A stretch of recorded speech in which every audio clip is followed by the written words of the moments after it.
Mis juhtub, kui lennuk, mis loodi Nõukogude tanke hävitama, hakkab ootamatult paate jahtima ühel maailma kõige ohtlikumal veeteel? A10 Warthog, mida peeti pensionile minevaks, on taas lahingus ja ründab Iraani kiirpaate Hormuzi väinas. See pole lihtsalt ootamatu sõjaline pööre. See näitab, et Iraani ümber kasvab kiiresti konflikt piirkonnas, mida läbib ligi 20% maailma naftast. A10 kasutatakse nüüd parverünnakute tõrjeks, laevateede kaitseks ja Iraani häirimisstrateegia vastu. Miks tuua see vana masin tagasi? Kuidas on see nii tõhus? Mida see ütleb meile selle kohta, kuhu see konflikt järgmisena liigub? Vaatame teadaannet ja eristame faktid väljamõeldisest. Kindral Dan Kane teatas Pentagoni briefingul, et A10 ründavad lõunatiival kiirründepaate Hormuzi väinas. CENTCOM avaldas pildid, kus A10 toetavad operatsiooni õhutankimisega, näidates, et need lennukid pole siin ainult näitamiseks. Nad püsivad õhus, jäävad positsioonile ja toetavad aktiivselt missiooni. See pole lihtsalt uudis, see on tõsine asi. Miks just Warthog, kui juba on USA lennukikandjad ja F-35 hävitajad? See kõlab kummaliselt, sest A10 loodi hoopis teisel ajastul. Enamik tunneb seda tankitapjana, vastupidava lennukina lähitoetuseks karmides maismaasõdades ja madallennurünnakutes.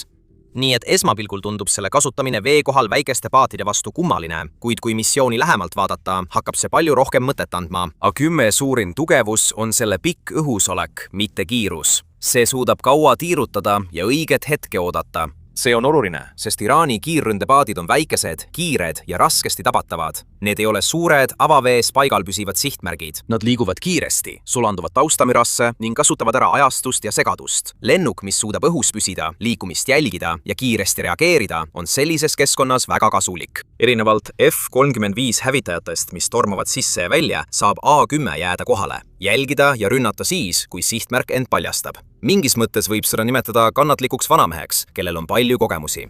Just sellepärast tundub selle vana disain äkitselt jälle väga asjakohane. See lennuk on ehitatud kahjustusi taluma, madalal lendama ja jätkuvalt jahti pidama. GAO 830 mm kahur annab sellele tugeva tulejõu ja disain sobib avatud ning kergelt soomustatud sihtmärkide ründamiseks. Kuigi arenenumad lennukid võivad olla kiiremad või märkamatumad, ei nõua selline segane, lähidistantsi ja püsiv missioon alati kõige glamuursemat platvormi. Mõnikord on parim valik midagi aeglasemat, odavamat, vastupidavamat ja otsesemat. Siin ongi Warthog endiselt oluline. Ja kui sa mõistad, miks A10 sellele missioonile sobib, siis järgmine asi, mis selgineb, on sihtmärk ise. Iraani kiirkaatrid ei ole selles loos mingi kõrvalmärkus. Need on võtmetähtsusega Teherani survele Pärsia lahes, sest Iraan ei suuda USA-ga sammu pidada ei laevade ega lennukite poolest. Iraan kasutab tugevalt asümmeetrilisi taktikaid. See tähendab kiireid ründekaatreid, parvena tegutsemist, miinide paigaldamist, ahistamist ja kitsaste veeteede ärakasutamist, kus isegi väikesed ohud võivad avaldada suuri tagajärgi. Ameerika Ühendriikidel on raskusiga 3 suure lennukikandjaga Hormuzi väinas, sest Iraani strateegia ei ole üles ehitatud puhta sõjalise vastasseisu võitmisele, vaid põhineb segaduse tekitamisel. Loogika on lihtne. Kui sa ei suuda lahinguväljal tavapäraselt domineerida, siis muuda keskkond piisavalt ohtlikuks, kulukaks ja ettearvamatuks, et avaldada survet kõigile teistele. Need paadid on odavad, kiired ja poliitiliselt kasulikud, võimaldades Iraanil ohustada laevandust ja energiavedusid ilma võrdväärset mereväge vajamata, mis teebki need oluliseks. Mõned väikesed alused ei pruugi kaameras muljet avaldada, kuid Hormuzi väinas võivad need aidata tekitada hirmu, aeglustada tankeriliiklust ja tõsta kulusid ka väljaspool piirkonda. Siin lõpeb jutt lennukitest ja algab survevahenditest. Iraan on kaua kasutanud väina survevahendina, teades maailma tundlikkust energiakatkestuste suhtes. Tankeriliikluse ohustamine pole vaid piirkondlik probleem. See mõjutab kohe kütuseturge, transport ja seetõttu ka toidu, kaupade ning igapäevaelu hinnad tõusevad. Iga hävitatud kiirkaater tähendab ühe taktikalise ohu ja merelise väljapressimise vahendit vähem ühes maa tähtsaimas energiakitsas kohas. A10 rünnakud on olulised ka väljaspool lahinguvälja, aidates vähendada Iraani jõudude võimet laevandust häirida ja taastada usaldust ühel maailma tähtsaimal kaubateel. Teheran näitab väinas jõudu, kuid ohustab tsiviilkaubandust energiašokkidega. A10 on vaid osa tervikust ja see tuleks meeles pidada. See pole ühe platvormi sõjalugu, vaid osa laiemast operatsioonist. Teated kirjeldavad, kuidas A10 ründavad kiireid paate ning raskemad relvad, sealhulgas 5000 naelased läbistuspommid, on suunatud tugevdatud punkritele väina lähedal. See kontrast on tegelikult üks huvitavamaid asju selle kampaania juures. See ütleb sulle midagi olulist. Kampaaniat kujundatakse vastavalt sihtmärgi tüübile. See ei ole juhus ega vaatemäng, vaid süstemaatiline katse võtta Iraanilt vahendid. See tuub välja loo suurima iroonia. A10 pidi tegelikult juba kasutusest kaduma. Aastaid peeti seda vanaks ja ajale jalgu jäänuks, kuid nüüd on platvorm taas lahingus, tehes oma algset madalal kõrgusel sihtmärkide otsimise tööd. See iroonia ütleb midagi enamat. Tehnoloogia areneb kiiresti, kuid teatud tüüpi sõjapidamine mitte. Parvpaadi probleem ei vaja alati kõige uhkemat lahendust. Mõnikord sobib vanem lennuk paremini kui arvatakse. Kui sulle meeldib iidne reaktiivlennuk, mis alandab kaasaegseid ohte rohkem kui mina, vajuta like-nuppu, et algoritm teaks, et meid kõiki huvitab Warthog väga. Ja kui tahad rohkem analüüse, kus vana kool võidab, siis telli kanal. Luban, et sa ei pea 50 aastat ootama. Veelgi märkimisväärsem on see, et tegu ei olnud mingi meeleheitliku viimase hetke mõttega. Mereline mõõde ei olnud improviseeritud. A10 meeskondi on varemgi selliseks tööks koolitatud. Pärsia lahe harjutused, sealhulgas hiljutisem ühistegevus mereväega, näitavad, et Ameerika planeerijad olid juba varem mõelnud nende lennukite kasutamisele ranniku- ja mereohtude vastu. Nii et kui konflikt teravnes, oli juba olemas tegevusplaan. Teisisõnu, Iraan ei seisnud silmitsi mingi triki või nipiga. Ta seisis silmitsi ohuga, milleks Ameerika Ühendriigid olid juba ette valmistunud. See on oluline, sest see vähendab Iraani taktika salapära. Teheran kasutab ebakindlust ja survet, kuid see käitumine on aastatepikkune muster, mida on kaua uuritud ja mille ümber on tehtud plaane. Iraan ei tundu enam kaosemeistrina, vaid pigem etteaimatava probleemina, millele on lahendus olemas. See on hoopis teistsugune kuvand ja režiimi jaoks on kuvand oluline. Seejärel tekib praktiline küsimus. Mida A10 selle töö jaoks kasutab? Avalikud aruanded ei maini kõiki täpseid relvakonfiguratsioone, seega tasub siin ettevaatlik olla. Ometi A10-l on selles rollis mitu sobivat vahendit. See võib kaasa võtta kuulsa 30 mm kahuri, Mavericki raketid, juhitavad pommid, raketid ja muu laskemoona, olenevalt relvastusest. 30 mm kahur paistab silma, kuna on ikooniline ja sobib Warthogi kuvandiga, kuid päris missioonil loeb enamat kui ainult stiil. Ohutasemest ja kaugusest sõltuvalt on juhitav laskemoon või raketid sageli targem valik kui lähedane kahurirünnak. Siin tuleb mängu ellujäämisvõime. A10 on vastupidav ja see on loodud taluma kahjustusi viisil, mida paljud teised lennukid ei suuda. Kuid vastupidav ei tähenda haavamatu. Pärsia laht on vaidlustatud tegevuskeskkond ning Iraanil on endiselt õhutõrje, droonid, raketid ja mitmekihilised rannikult lähtuvad ohud. Kui A10 kasutatakse, tähendab see, et komandorid peavad sihtmärki piisavalt oluliseks ning riski juhitavaks, et lennuki eeliseid rakendada. See on oluline punkt, sest see hoiab loo reaalsena. Asi ei ole vanade lennukite pimesi ohtu saatmises, vaid nende kasutamises seal, kus nad võivad olla tõhusad.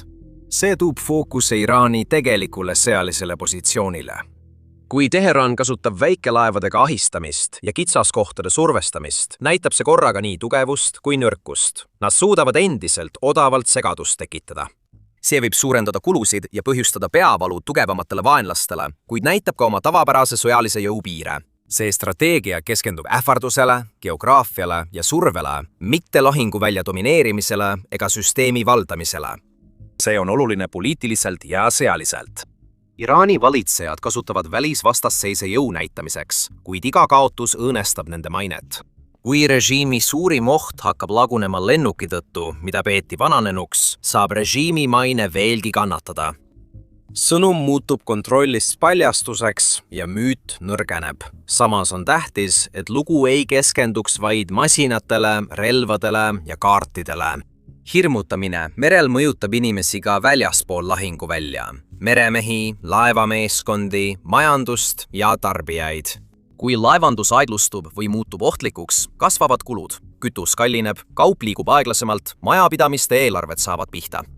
Kui Iraan ähvardab tsiviilkaubandust väinas, mõjutab see igapäevaelu, mitte ainult veepiiri. Seetõttu on moraalne kontrast teravam, kui Teheran sooviks. Režiim võib neid tegusid näidata vastupanuna, kuid maailmale tunduvad need pigem väljapressimisena rakettide, miinide ja kiirkaatrite abil. Seetõttu on vastukampaania tähtis. See ei taba vaid sihtmärke, vaid võtab Iraanilt võimaluse kasutada tsiviilkaubandust mõjutusvahendina. Ükski tõsine sõjaline käsitlus pole täielik ilma küsimata, mis võiks valesti minna. A10 kasutamine on riskantne, sest lennuk on aeglasem kui kaasaegsed hävitajad ega ole varglennuk. ja madalal kõrgusel tegutsemine tihedas ohutsoonis pole kunagi mugav. See tähendab, et missiooni kavandamine muutub ülioluliseks. Ajastus on tähtis, õhukate on tähtis, vaenlase ohtude mahasurumine on tähtis, hoolikas sihtmärkide valik on tähtis. A10 on nii tugevused kui ka nõrkused. Kui riskid on aktsepteeritud, tekib strateegiline küsimus. Kas see toimib? Muidugi ei mõõdeta edu ühe dramaatilise löögi või ühe viraalse videoklipi järgi. Edu määrab, kas ahistamine väheneb, laevandus muutub turvalisemaks ja Iraan suudab veel usutavalt väina sulgemisega ähvardada. See on tõeline proovikivi. Kui kiirkaatrite oht ja raketiga seotud infrastruktuur vähenevad, muutub üks Teherani peamisi survevahendeid palju nõrgemaks. See tekitab küsimuse, mis edasi saab. Võimalused on jätkata A10 patrulle või suurendada rünnakuid rannikul asuvatele raketi- ja tugirajatistele. Võib-olla pööratakse rohkem tähelepanu miinidele, droonidele ja vahendusrühmituste tegevusele väljaspool väinapiirkonda. Teated, mis seovad Apachid ja teised süsteemid Iraani vastasesse tegevusse, kinnitavad seda põhipunkti. Vastus on kihiline. Asi pole ühes platvormis, ühes löögis ega ühes pealkirjas. Asi on püsivas surves ja just pidev surve teebki asendamise raskemaks. Paberil saab hävitatud paati asendada, kuid tegelikult on see pidevas ohus hoopis keerulisem. Sama kehtib režiimi maine kohta. Iga ebaõnnestunud ahistamiskatse, paotus ja suutmatus hirmu tekitada nõrgestab Teherani. See kulumine võib olla aeglane, kuid see on reaalne. Kui keskendud suurele pildile, saab kõik selgeks. A10 Warthog ei lenda niisama lähedale. Seda kasutatakse väga kindlal viisil ühe Iraani tunnusliku survevahendi vastu, ühes maailma strateegiliselt tähtsaimas veetees. See näitab, et Ameerika Ühendriigid kohandavad oma jõude sihipäraselt, mitte ei reageeri pimesi. See näitab, et Iraani merelise ahistamise muster on tõsise surve all. Ja see näitab, et piirkonnast, mida režiim kunagi kasutas hirmu külvamiseks, on saanud palju ohtlikum koht nende enda jõududele. Lõppkokkuvõttes võib see olla kõige selgem järeldus. Teheran kulutas aastaid, et muuta kitsas veetee relvaks. Nüüd paljastab see sama kitsas veetee, kui haprad need taktikad võivad pideva surve all olla. Vaatamata režiimi ähvardustele ei pruugi inimestele enim meelde jääda Iraani väina kontrollipilt. See on selle kohal tiirutavad Warthogid, kes ootavad kannatlikult ja võtavad hirmutamisvahendeid ükshaaval maha. Noh ja, Warthogid tiirutamas, paadid uppumas ja režiimid higistamas. Kui see pilt tegi su päeva paremaks, vajuta kindlasti meeldib nuppu ja anna vanale lennukile veidi armastust. Telli kanal, et sa ei jääks silma, kui eilne lennuk annab tänastele probleemidele õppetunni. Kohtume järgmises videos ja jää karmiks!